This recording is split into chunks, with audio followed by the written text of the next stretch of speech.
Hey, good morning. I'm so glad that you could be here. This August, we are replaying services that happened previously this year that the congregation has voted that these were their very favorite ones. We're doing this to give staff and producers a little bit of a break so that we can ramp up for whatever is to come next, our whole new way of doing multi-platform church. So I hope you enjoy this service.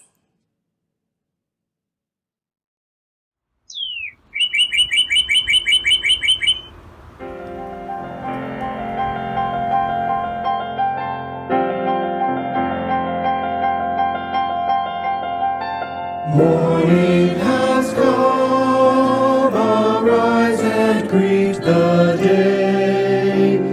Dance with joy and sing a song of gladness.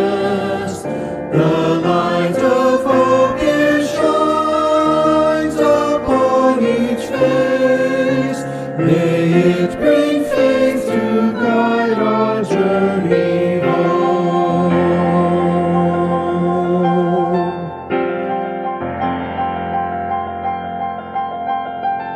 A new day dawns, once more the gift is given. Wonder fills this moment shared together. The light of peace it shines upon each face. May it bring faith to guide our journey home.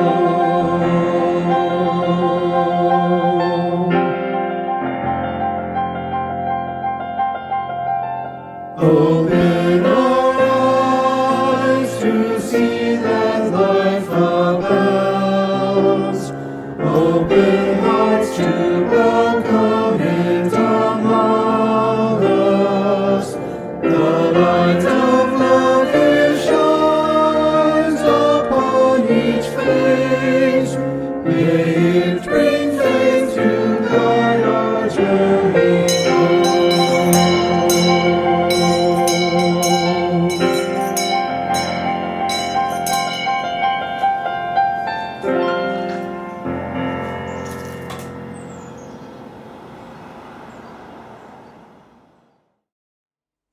Good morning, Live Oak. I'm Carrie Krause, the Director of Lifespan Faith Development, and I'll be your worship leader today. If you're joining us for the first time, we are so glad you found us. You are more than welcome in this community. There'll be opportunities throughout the service to participate in the chat. You are welcome to do so as well. And if you haven't visited our website yet, I invite you to go to www.liveoakuu.org for information about the various events happening throughout the week. And on our homepage, you will find links to our Zoom Fellowship Hour happening right after the service, as well as a special guest room for first-time visitors where you can go and chat with some people and ask any questions you might have about our community. Our ancestors are more than our blood relations, and we can choose to claim those who speak to us. Lighting the flaming chalice in our worship service is one way that we connect back to our Unitarian Universalist ancestry. And while lighting the chalice during worship didn't become common until the 1980s, it existed as a symbol starting with Nazi Germany. Hans Deutsch, a refugee himself, designed the logo at the request of Reverend Charles Joy for the Unitarian Service Committee. It was used to help Jewish refugees and placed on documents to look official as the service committee worked to help them get out on the eve of World War II. And so now, connecting back to that ancestry, let us draw our chalices near as we light them together.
For each child that's born, a morning star rises and sings to the universe who we are. For each child that's born, a morning star rises and sings to the universe who we are. Oh, for each child that's born, a morning star rises and sings to the universe who we are. Oh, for each child that's born, a morning star rises and sings to the universe who we are.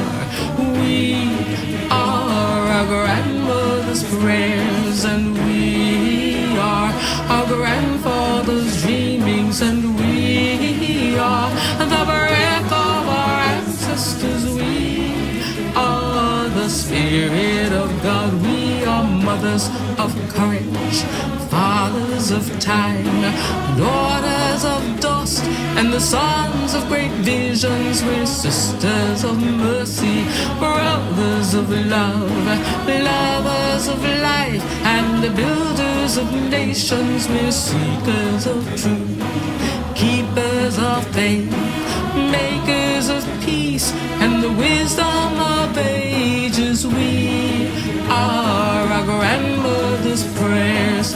We are our grandfather's dreamings, and we are the breath of our ancestors. We are the Spirit of God. We are mothers of courage, fathers of time, daughters of dust, and the sons of great visions. We're sisters of mercy, brothers of love, lovers of life, and the builders of nations. We're seekers of truth and keepers of faith.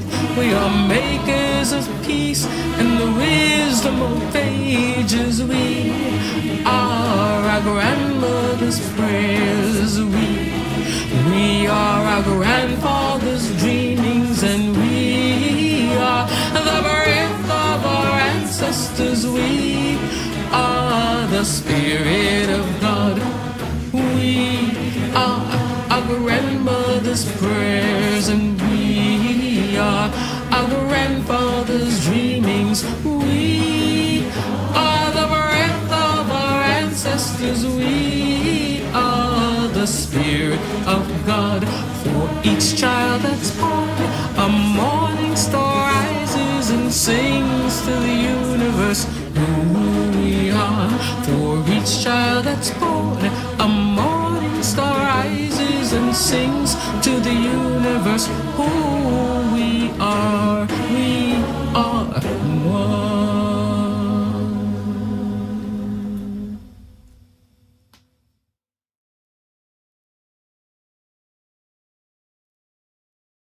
We are our grandmother's prayers, and we are our grandfather's dreamings, and we are the breath of our ancestors. We are the Spirit of God. We are mothers of courage.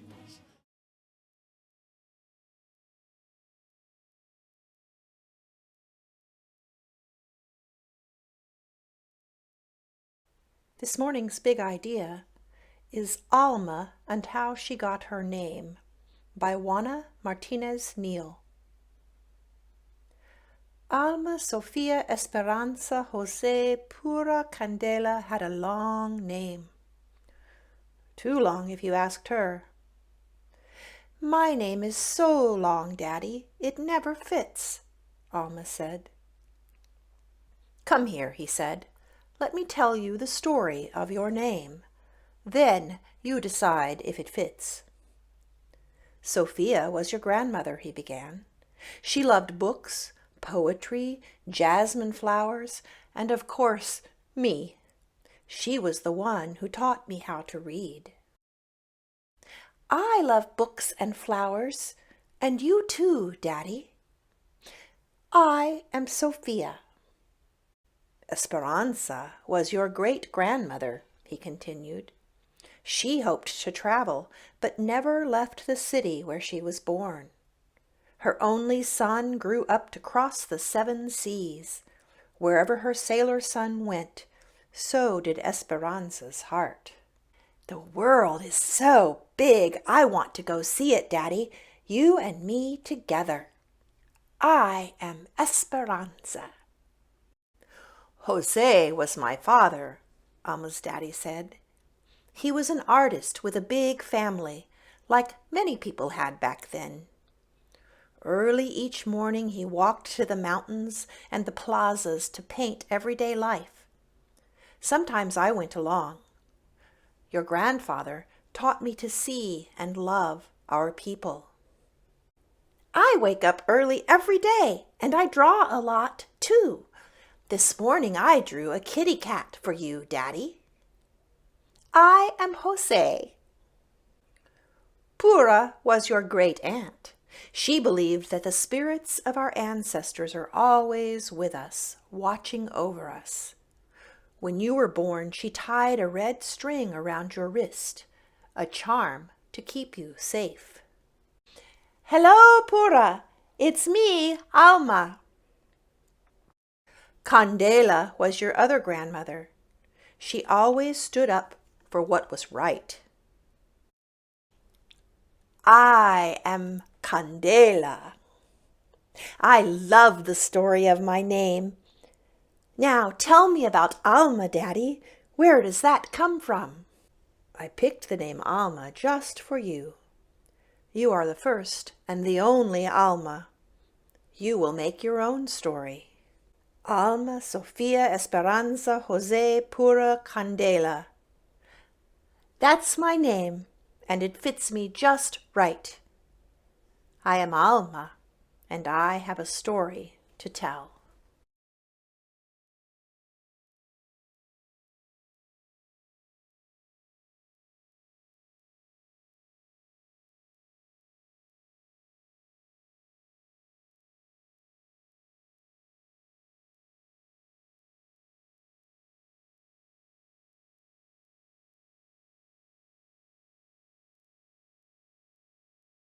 Well, I've learned as a child 2 ways to see it, the way the world is and the way it should be. Some people say that's just not my problem. Some people do what must be done. They see the hole in the fabric, there must be some. They see the way blockaded, and they roll back the stone. They see the day beyond the horizon, and they do what must be done. And they do what must be done. Some people do what must be done. Do what must be done. They see the way beyond the horizon, and they do what must be done. I've seen the toll taken, the tears that were shed. I've seen the journey started and the ripples spread. Some people say that's just not my problem. Some people do what must be done. Some people do what must be done. Some people do what must be done. Some people do what must be done. Do what must be done. They see the way beyond the horizon and do what must be done. And do what must be done. And do what must be done. And do what must be done.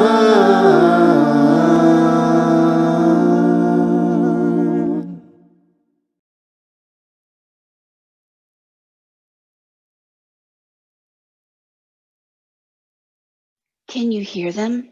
Can you hear the whispers of the ancestors? We remember. Their stories are in these walls, in our bones, in the air that we breathe. Their stories are in the touch of a calloused hand, in the melody of songs that we hum while washing dishes, in remembered faces. We hear the whispers of the ancestors, how their stories touch our lives and call us into being. I have a friend who makes ancestor dolls to place on her altar at home.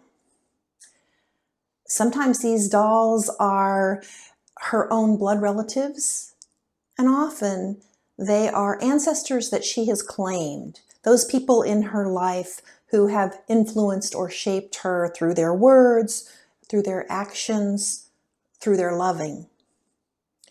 It's a beautiful way that she connects with her past and remembers the stories. Today I want to focus on my own personal connection to my blood ancestors. And I hope in it you see some ways that you might connect as well. A lot of what I'll share today is personal, and it highlights some of the struggles in my own ongoing efforts to become more anti-racist and to understand how racism has shaped the United States and my own place in it. I can trace my maternal ancestry back to the early 1700s in the United States. I have written history that dates back to Daniel Boone, the time of Thomas Jefferson, the time of Abraham Lincoln, and I also have written stories going back to Andrew Jackson. Andrew Jackson is a very distant uncle. For the most part, this lineage, these people were poor farmers. They were closely tied to the land to provide sustenance for their families. A few of them were ministers, a few more soldiers, but only one that I could find held the status that Andrew Jackson held. I remember the pride that my mother's Tennessee family had in sharing his heritage, that he was part of the family. As a child, we went there for a family reunion, and we were regaled with stories and lineage charts and pictures, and it was mesmerizing. I visited the Hermitage as a child, and because these were people that I loved, the stories became loved stories, and I didn't know the history of the Trail of Tears. It's not what they taught. I don't even know that my relatives knew about it. After all, most of them weren't well educated. All I knew as a child was the story of this great man who was part of my family. His story and their story became part of our shared story of success in the United States. And then, for me, came the knowing. The time in my life when I learned enough and I understood the utter devastation that my distant relative, this revered man, had wreaked on a whole nation of people. Once I understood the horrors of his actions, my compulsion was to hide it all away, to hide away that part of myself and not acknowledge this whole group of relatives. They didn't exist anymore. My relatives, who only had the stories by this time, they didn't know Andrew Jackson. We were way past the time of his death. They all became suspect in my mind. Why didn't they know? Why wouldn't they leave where they were? Why were they content to stay in this one small town and never travel? Why were they so backwards? Why didn't they know the stories, or even worse, if they did, why did they keep silent about it? I isolated myself from family who I saw as unwilling to admit the pain of this history. And even more devastating for my psyche was the fact that I disconnected from this whole part of my ancestry. And that was because of shame.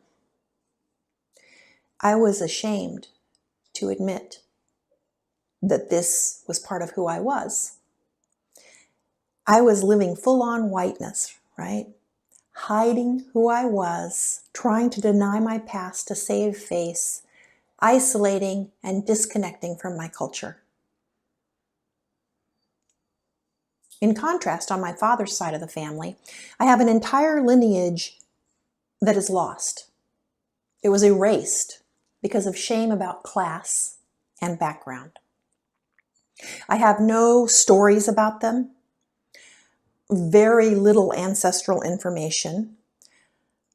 I do know that they were an oppressed ethnicity when they came to the United States and the area where they settled. And I have immense grief and sadness that a whole culture, a whole part of myself, somewhere in my DNA is lost to assimilation and whiteness. The need to be something that is seen in this country as acceptable. My ancestral memory also contains music and a strong connection to the earth and the land and farming and sustenance, and a deep interest in theology based on the number of ministers. It's this juxtaposition of ancestral memory that is both shame of place and status and pride of place and status and knowledge. It has taken work. It is still taking work to reconcile those threads and to come back to my family of origin and make peace with who they are so I can move on and become a better ancestor myself. Pushing it under the rug doesn't make me a better ancestor. I think this work is for everyone, although it will look different if you are white than if you are a person of color. We all have ancestors who have existed in ways that we may not be proud of. We all have ancestors who have existed in ways that we can claim as deep and meaningful and enriching. So ask yourself, how have your ancestors been shaped by whiteness? And what does that mean for you? Right now, I want to invite you into a space of brief meditation. Settle yourself, close your eyes if you're comfortable doing so, and consider one of your ancestors. Maybe it's someone that you already have on your ancestor altar, if that's your practice. Or maybe it's someone you know very little about and wished you knew more. Picture yourself sitting across from this ancestor in conversation with them. What would you ask them? I'll give you a brief moment to chat.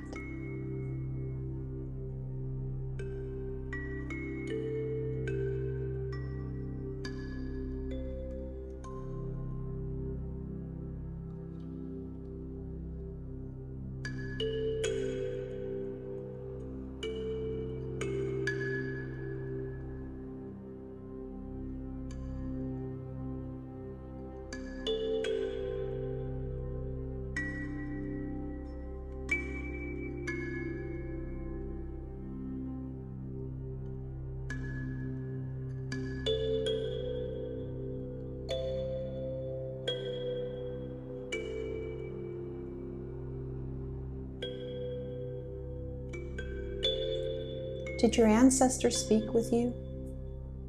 Did they share their grief? Did they share their joy? Maybe write a letter. Write a letter to your ancestor expressing your grief, your joy.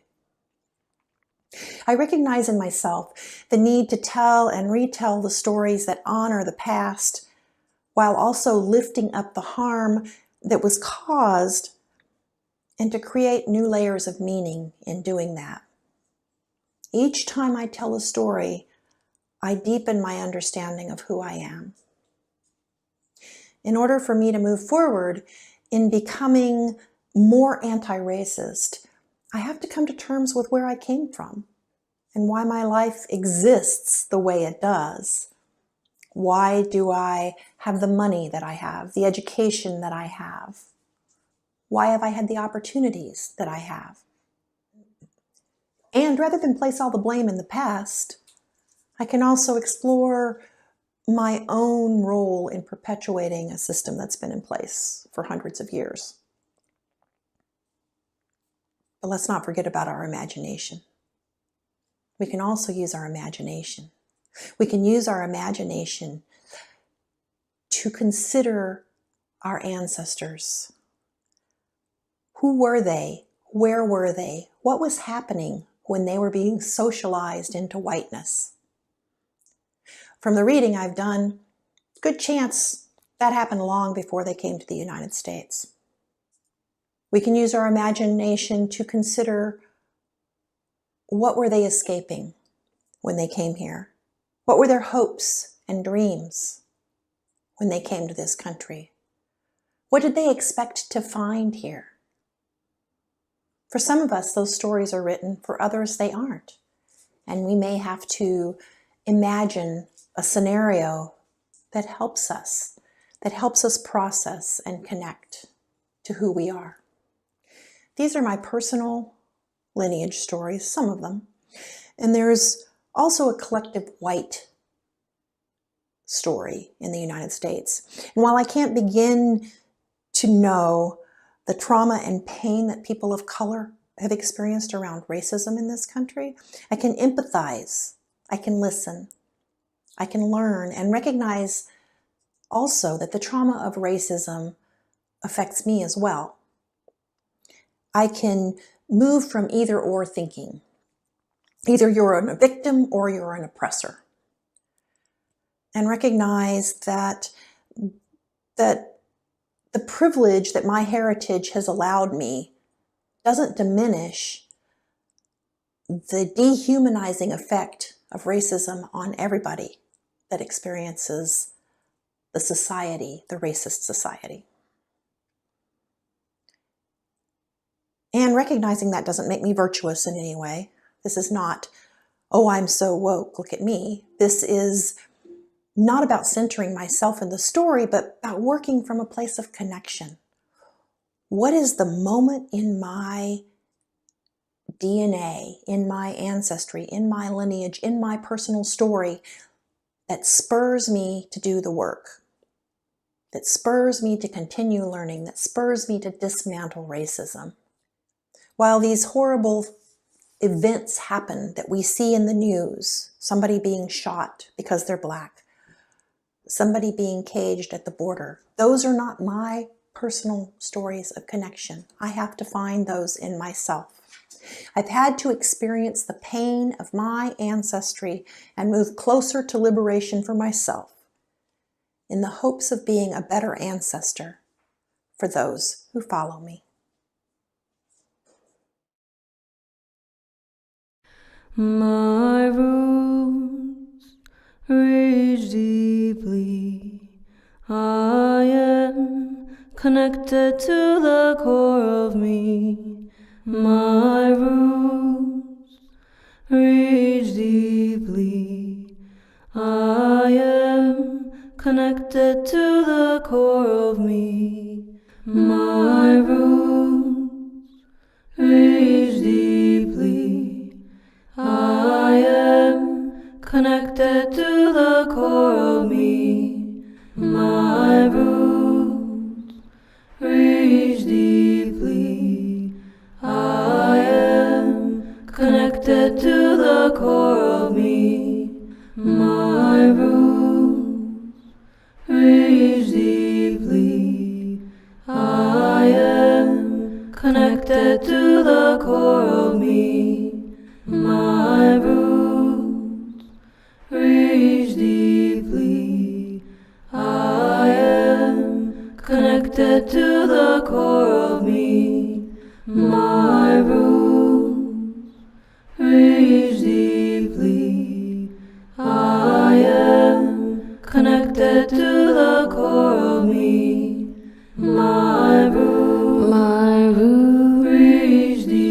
reach deeply. I am connected to the core, connected. My root, reach deeply. I am connected to the core of me. I am connected. My root, reach deeply. I am connected to the core of me. Connected to the core. My reach deeply. I am connected to the core of me. My root, reach deeply. I am connected to the core of me. My root, reach deeply. I am connected to the core of me. To the core of my root, reach deeply. I am connected to the core of me. My root, I am connected. Reach deeply. I am connected. I am connected to the core of me. My roots reach deeply. I am connected to the core of me.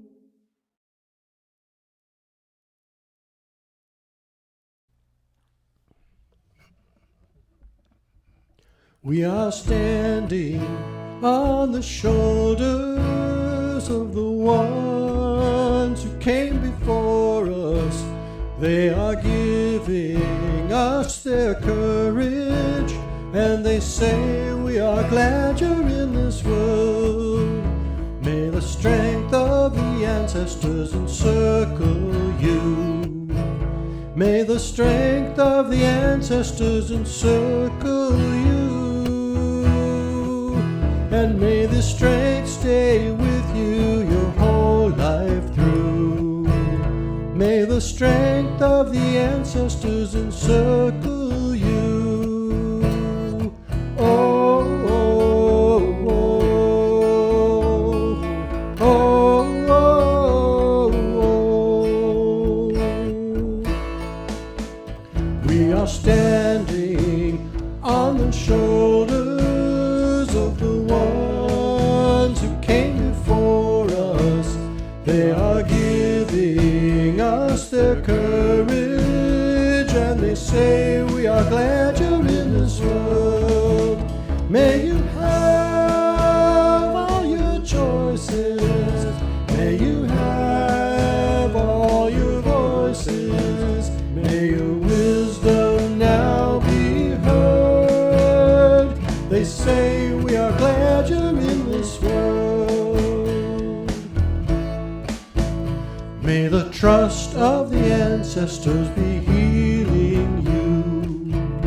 May the trust of the ancestors be healing you. And may this trust stay with you your whole life through. May the trust of the ancestors be healing you. Oh, oh, oh, oh.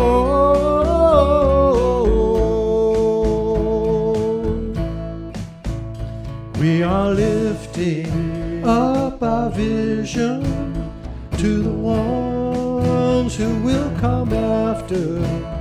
We are sending them our courage as they wait to come into this world.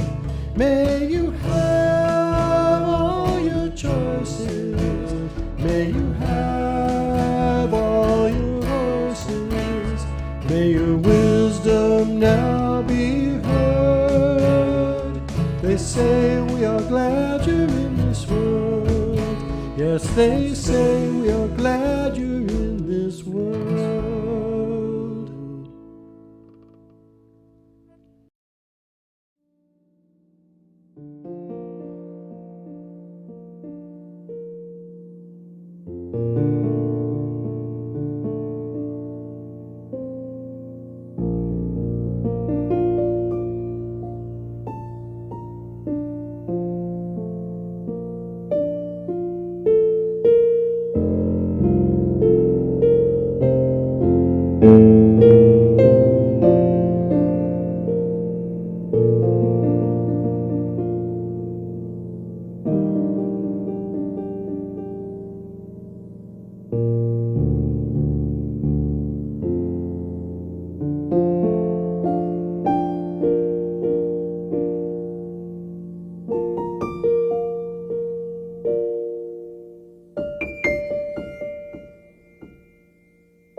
thank you for joining us for worship today.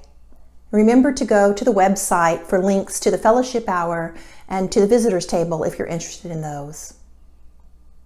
And as we extinguish our chalice today, may we carry our ancestors with us, honoring the wisdom that they have while acknowledging their shortcomings. May we learn to accept them as part of us, despite what we know or what we don't know. May their legacies lead us to become better ancestors. Peace, salam, shalom, till we meet again.